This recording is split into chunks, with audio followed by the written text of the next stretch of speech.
अच्छा बेटा, इनमें इस केमिकल रिएक्शन से और अभी हम क्या ऑल्सो केमिकल प्रेजेंट करते हैं, zinc plus H2SO4 with.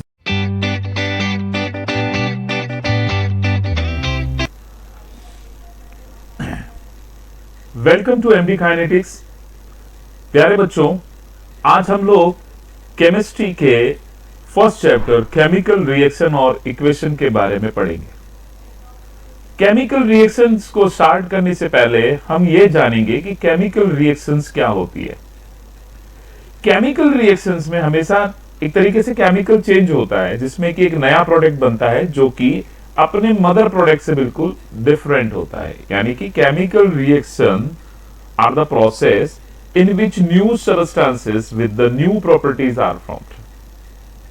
For example, हम एक केमिकल रिएक्शन लेते हैं जिसमें कि मैग्नीशियम रिबन को हम ऑक्सीजन की प्रेजेंस में जब हीट करते हैं तो मैग्नीशियम ऑक्साइड बनता है।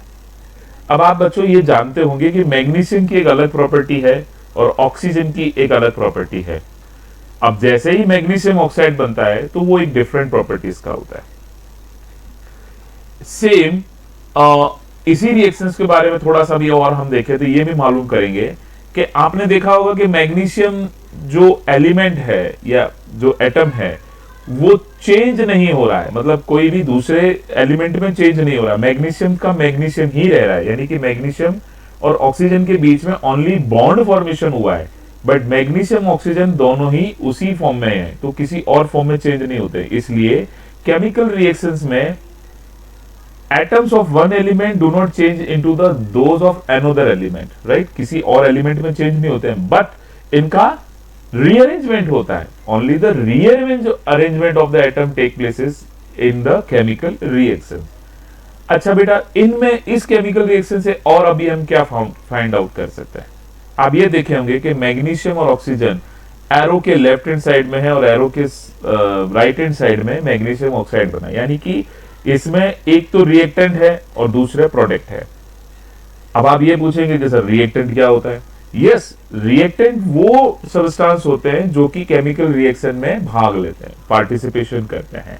यानी कि मैग्नीशियम और ऑक्सीजन दोनों ने पार्टिसिपेट किया आपस में रिएक्शंस की और इनको प्रोडक्ट के फॉर्म में, तो जो प्रोडक्ट हमें नया प्रोडक्ट हमको मिला, मैंने नया क्या मिला, इसमें हमको मैग्नीशियम ऑक्साइड मिला, राइट।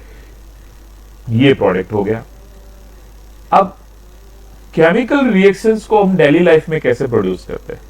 देखिए, डेली लाइफ में बहुत सारे एग्जांपल्स है हमारे पास में जो हमें डेली लाइफ में हम देखते रहते हैं। कैसे, जैसे कि हम देखते हैं सॉरिंग ऑफ मिल्क। अभी गर्मी का मौसम चल रहा है तो दूध को जब हम नॉर्मल टेम्परेचर पे रखते हैं, रूम टेम्परेचर पे, तो वो फट सकता है, ठीक है। दूसरा होता है formation of curd from milk, यानी कि दूध से दही का बनना, ये भी एक तरीके का केमिकल चेंज है। कुकिंग ऑफ फूड, वो भी आपको पता है कि जो वेजिटेबल्स होती है वो रॉ फॉर्म में होती है, लेकिन जब हम उसमें मसाले वगैरह डाल के ऑयल में उसको कुक करते हैं तो वो एक अलग फॉर्म में बन जाती है, उसका टेस्टी फॉर्म हो जाता है। Digestion of food in our body, yes, हमारी बॉडी में डाइजेशन का जो प्रोसीजर होता है वो भी केमिकल चेंज में आता है। Even process of respiration is also chemical reactions, right. Fermentation of grapes, जैसे कि अल्कोहल फॉर्म होता है, तो ये भी एक तरीके से केमिकल रिएक्शंस हो गया। Rusting of iron, this is also an example. ये तो हम इस चैप्टर के लास्ट टॉपिक में पढ़ेंगे पूरा इसको अच्छे से।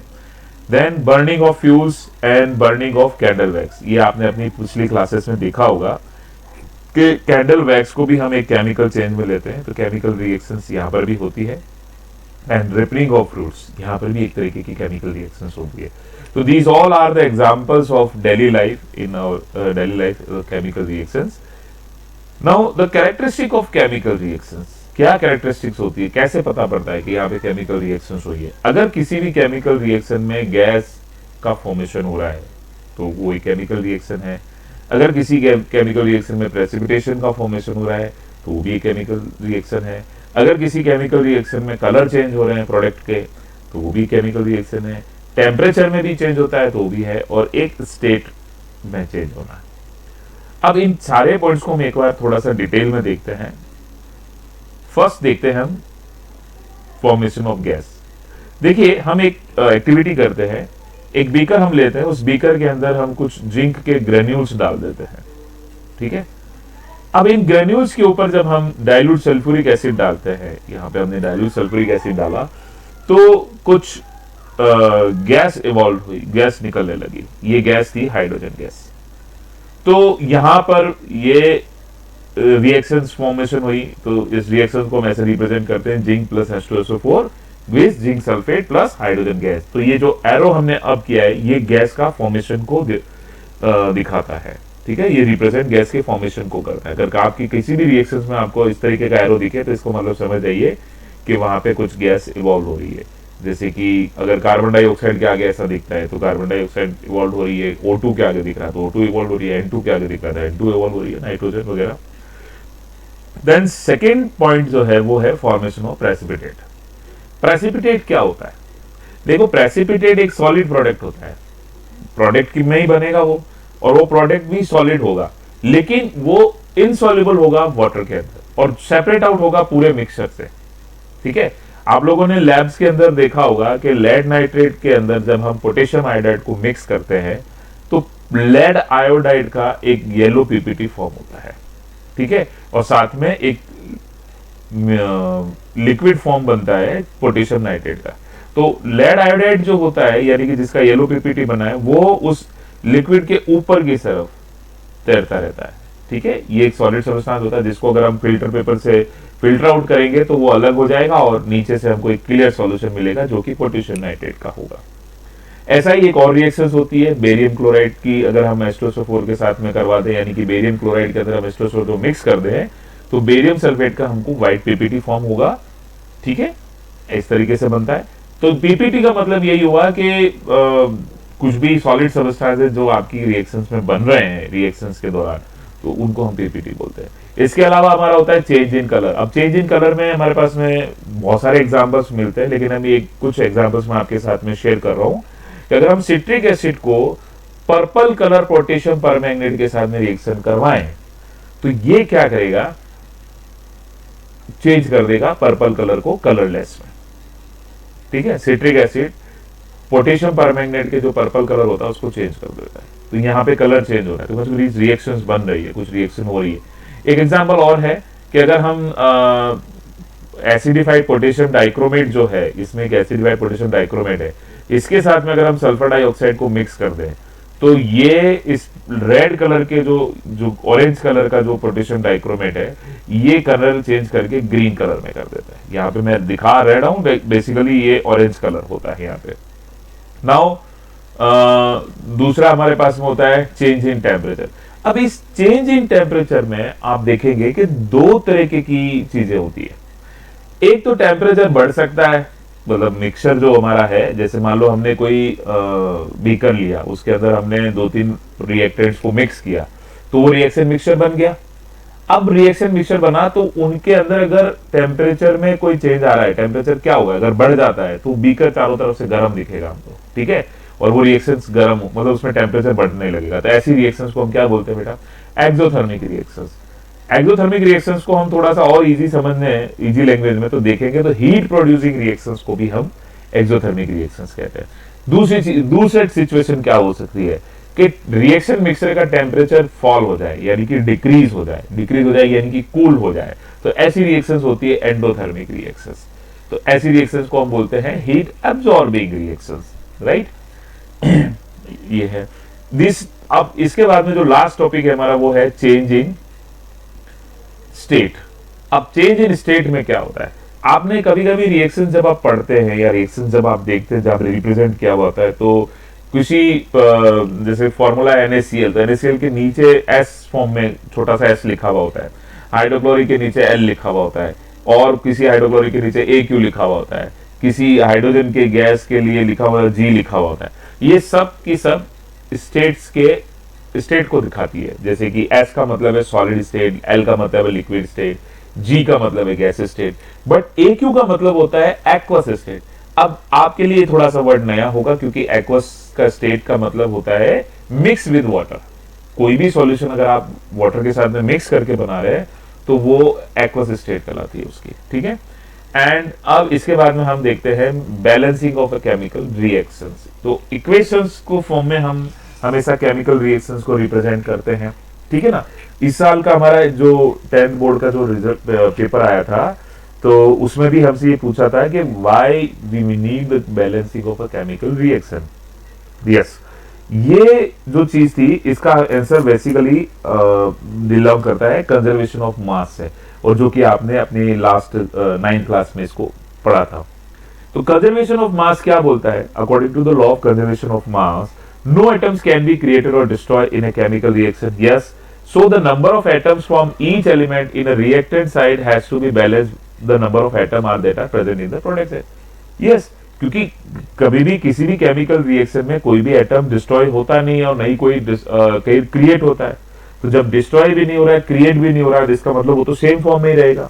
तो अगर सेम फॉर्म में रहेगा तो जितने एटम्स रिएक्टेंट में पार्टिसिपेट किए थे उतने ही एटम वापिस से प्रोडक्ट में बने रहेंगे। तो इसका मतलब कंजर्वेशन ऑफ मास रहना चाहिए। तो total mass of product form in a chemical reaction is equal to the total mass of reactant participation in a chemical reaction, right. दूसरा जो है बैलेंस इक्वेशन की डेफिनेशंस पूछी थी। तो बैलेंस इक्वेशन क्या होती है? The chemical equation in which the number of atom of each element in the reactant side is equal to the product side is called the balance chemical equation. Now एक short technique सिखा देता हूं मैं आपको, ABCD. ABCD ये भी एक short technique है बैलेंस करने वाली, रिएक्शंस को बैलेंस करने के लिए। हमारी जो एनसीईआरटी की बुक्स है उसमें तो हमने लेफ्ट हैंड साइड और राइट हैंड साइड का एक टेबल फॉर्म किया है और फिर उससे हम मैच करते हैं। दोनों ही सेम है, दोनों ही इजी है, अगर आप चाहे तो दोनों से ही देख सकते हैं। ये भी एक मेथड है। आपको मैं कुछ नया है तो इसको मैं दिखा देता हूं। देखिए, जब आपके रिएक्टेंट्स होते हैं, जैसे मान लो 2 रिएक्टेंट्स में पार्टिसिपेट कर रहे हैं, कैल्शियम कार्बोनेट और H3PO4, और जो प्रोडक्ट फॉर्म हो रहे हैं वो भी 2 फॉर्म हो रहे हैं, कैल्शियम फॉस्फेट और कार्बोनिक एसिड। तो हम क्या करते हैं कि इन सब के आगे हम ABCD कर देते हैं। तो रिएक्टेंट में हमने 2 रिएक्टेंट लिए तो A और B दे दिया उनको, और प्रोडक्ट में हमने 2 प्रोडक्ट लिए हैं तो उसमें हमने C और D दे दिया। अब हम क्या करेंगे, फॉर एग्जाम्पल हमने कैल्शियम स्टार्ट किया, हमने कैल्शियम देखते हैं फर्स्ट। तो कैल्शियम क्या है, एक हम लिखते हैं कैल्शियम कार्बोनेट के आगे। तो A की जो वैल्यू है वो C, क्योंकि कैल्शियम फॉस्फेट ही है, बाकी और कहीं कैल्शियम नहीं दिख रहा हमको, तो A और C की वैल्यू को हमको मैच करना है। तो वहां पे हमें 3 कैल्शियम दिख रहा है ऑलरेडी, तो यानी कि 3C is equal to A, right. Same in the case of carbon के केस में हमें कैल्शियम कार्बोनेट में कार्बन इधर दिख रहा है, लेकिन B के अंदर फॉस्फोरिक एसिड में कार्बन नहीं है। लेकिन यहाँ पे अगर हम D के अंदर देखते हैं कार्बोनिक एसिड में, तो वहां पे कार्बन है। तो यानी कि A और D की वैल्यू दोनों की सेम रहनी चाहिए। Same in the case of oxygen में देखते हैं, तो ऑक्सीजन हम देखो डिफरेंट है। कैल्शियम कार्बोनेट भी ऑक्सीजन है, फॉस्फोरिक एसिड में भी ऑक्सीजन है, कैल्शियम फॉस्फेट में भी ऑक्सीजन है, और कार्बोनिक एसिड में सब जगह ऑक्सीजन है। तो इसका मतलब हमें इसको बहुत ही एडिशन करके लिखना है। यानी कि अब हम देखेंगे कि कैल्शियम कार्बोनेट में 3 ऑक्सीजन है, लेकिन 3 ऑक्सीजन का हमारे पास में A नंबर दिया हुआ, तो 3A plus 4B, phosphoric acid में 4 ऑक्सीजन है, तो 4B इज इक्वल टू, अब यहां पे हम देखेंगे कि ऑक्सीजन 4 तो है फॉस्फेट के, लेकिन वो ब्रैकेट में बाहर से 2 आ रहे, ट्वाइस है, यानी कि 8, यानी कि 8C प्लस 3D, राइट। तो अब ये सारी इक्वेशन हमारी बराबर होनी चाहिए, इक्वल होनी चाहिए। सेम हाइड्रोजन में केस में भी हम ऐसे देखेंगे, 3B is equal to 2D, right. अब फॉस्फोरस को भी मैच करेंगे, तो फॉस्फोरस में हम क्या करेंगे, B is equal to 2C, right. अब हम क्या करते हैं, हम किसी एक को बैलेंस करने की एक कोई भी नंबर हम चूज करते हैं। मान लीजिए हमें देखते हैं कि कैल्शियम से हम बैलेंस करना स्टार्ट करते हैं, कैल्शियम में साफ साफ दिख रहा है, तो हम C को अगर 1 माने, C की वैल्यू को अगर हम 1 मानते हैं, let's C is equal to 1, तो अब किसी की भी 1 की वैल्यू अगर हमको फाइंड आउट हो जाती है, तो हम बाकी सब की वैल्यू को फाइंड आउट कर सकते हैं। तो हमने C की वैल्यू 1 फाइंड आउट की, तो C से हम इक्वेशंस देखते हैं, then A is equal to 3, तो A is equal to 3C है, तो C इज इक्वल टू अगर 1 है तो A इज इक्वल टू क्या हो गया, 3, राइट। सेम अगर A मिल गया तो हमें B भी मिल जाएगा, तो B is equal to 2C, तो 2C का मतलब क्या होगा, 2, क्योंकि C इज इक्वल टू 1, और D का वैल्यू है D is equal to A, तो A is equal to 3, that's why D is also 3, तो A B C तो मिल गया, D भी मिल गया हमको, एंड तो इस तरीके से हमें ABCD पूरा मिल गए। तो अगर हम इसको यहाँ पे रखेंगे तो ये हमारी बैलेंस हो जाएगी। तो इस तरीके से हम किसी भी केमिकल रिएक्शंस को बैलेंस करने की कोशिश कर सकते हैं। मैं और कुछ रिएक्शंस के आपको एग्जांपल्स दूंगा नेक्स्ट वीडियोस के अंदर, और नेक्स्ट वीडियो में हमारा जो नेक्स्ट टॉपिक होगा वो होगा टाइप्स ऑफ रिएक्शंस का। तो stay tune with the MD kinetics. Thank you for watching.